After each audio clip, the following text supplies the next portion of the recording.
Tonight, the Gamecocks look to match their best start since the 2016-17 season. Of course, that's the year the team went to the Final Four. First year under your belt, heading in your second season as the starter. What did you learn about yourself last season?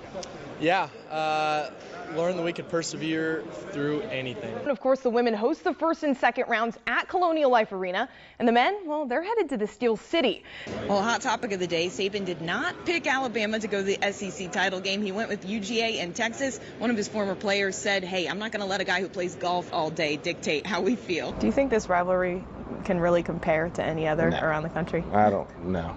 I don't care what anybody says. Just two teams rank in the top 10 nationally in terms of total offense and total defense. Clemson is one of those teams. The Gamecocks surprised a lot of people with their performance in the SEC tournament, winning 3 of 5 games leading up to an SEC semifinals appearance. They got their spark back, and they'll have to keep it here in Raleigh, starting with JMU in Game 1. Saniya Rivers was a member of that 2021 signing class with the likes of Bree, Raven, and Saniya Fagan. She transferred after her freshman year, but she says there's no hard feelings. We'll see how they limit each other. Both of them are scoring threats, but both of them are excellent defenders. So who's going to prevail in the battle of the bigs? It's a poultry showdown at Williams-Brice Stadium as the USC Gamecocks host the Jacksonville State Gamecocks. I asked him if there's a friendly wager on the game, who's paying for that dinner. He told me, I think we all know the answer to that, but he'll let Alex pick. It's time for year 2 of the Lamont Paris era. The Gamecocks went 11-21 last season, winning 4 conference games. Your guy Grayson White, and you've had him for a while. What impact has he had on this program?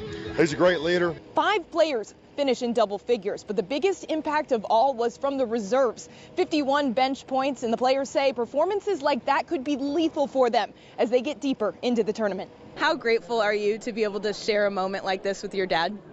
I don't have words for it. About 1,900 people watched that last meeting between USC and Indiana down in the U.S. Virgin Islands. I think we can expect a few more eyes on this matchup coming up tomorrow. Onis Konanbanny's journey begins over 4,000 miles away. I always knew I was going to make it, like somehow, some way. I just never knew it would be like this. Born in France and raised in London, he spent his childhood playing soccer, among other sports. Then in secondary school, he was introduced to American football. From there, it was game over.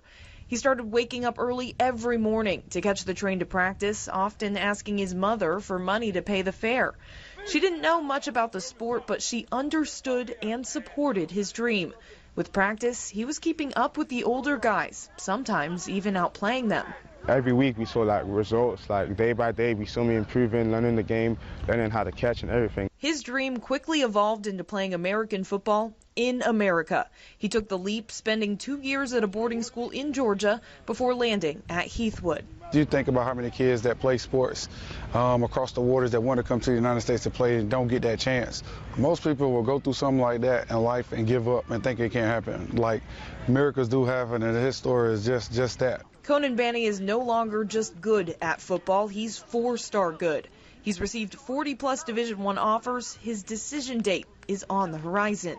Things are getting real now. It's time for me to, I can't go to 4 schools, like I have to pick one school. But really just think about where I fit in, like where they're really going to take care of me, more than a football player, like as a person. Whether it's Tennessee or it's Florida State, the impact will be the same back home. Konanbanny wants anyone in his position to know their dreams are possible too. What I'm doing is just opening the door, making it wider for everybody to just come through, and then so the UK can dominate college football and stuff. I'm competing against guys that they've been playing their whole life, and I haven't been playing my whole life. So, and I'm like dominating them. So it's like, just do it. You never know where your talents can take you. Like God's give everybody talent. So you just gotta use it. In Columbia, Julia Westerman, WIS News 10 Sports. Hey guys, well, Saniya Rivers has Carolina roots. She's from Wilmington, North Carolina. She started her collegiate career at South Carolina, and she was a member of the 2022 National Championship team. But at the end of that season, she left to pursue another opportunity at North Carolina State. She's an amazing player, so I'm just proud that she found a place where she's happy at.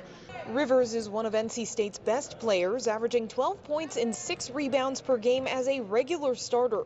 Most of her development has been in Raleigh, but she gives props to her former team. I learned a lot from Dawn as I was there. I learned a lot from the point guards that were there. Obviously, Henny, Zaya, they were older than me, and just watching them, especially being a point guard that I am now. Bree Hall, Raven Johnson, and Saniya Fagan were in Rivers' 2021 signing class, plus Camila Cardoso as a transfer. They reunited on Wednesday here in Cleveland. Raven says they still have a good relationship. I told her to be ready for tomorrow. But she was singing a song, and I told her she couldn't sing. We still have that connection. But tomorrow on the court is no friends. Like, we got to go out there. We're trying to win. Like, she's trying to win. Off the court, you can be their friends. But on the court, they're in your way. Like, they're in your way to gain a goal that you want to complete. Head coach Dawn Staley says once you've been a Gamecock, you'll always be a Gamecock. She means it. For Coach to say that out loud publicly, letting everybody know, once you are a part of us and a part of our program, you will always be a part of this program, and she'll always be there for you. She's just that type of person you want to have in your corner. Just for our future opportunities, even if she can't be your coach or if I can't be her player. We're really excited about this matchup. We saw each other yesterday, hugged it out. It's the first time I've seen her in like 2 years, so it's going to be a friendly battle.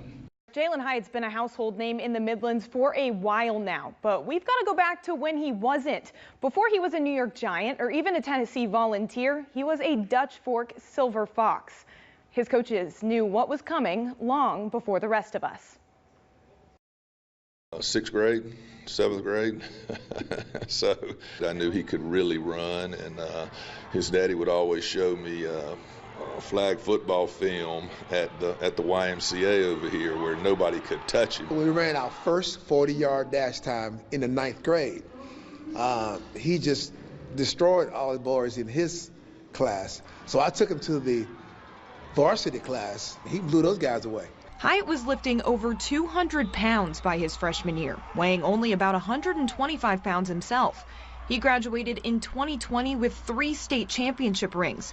His story is now regular shop talk in the Silver Fox weight room. I never had to say anything about, come on, Jay, let's go get it done.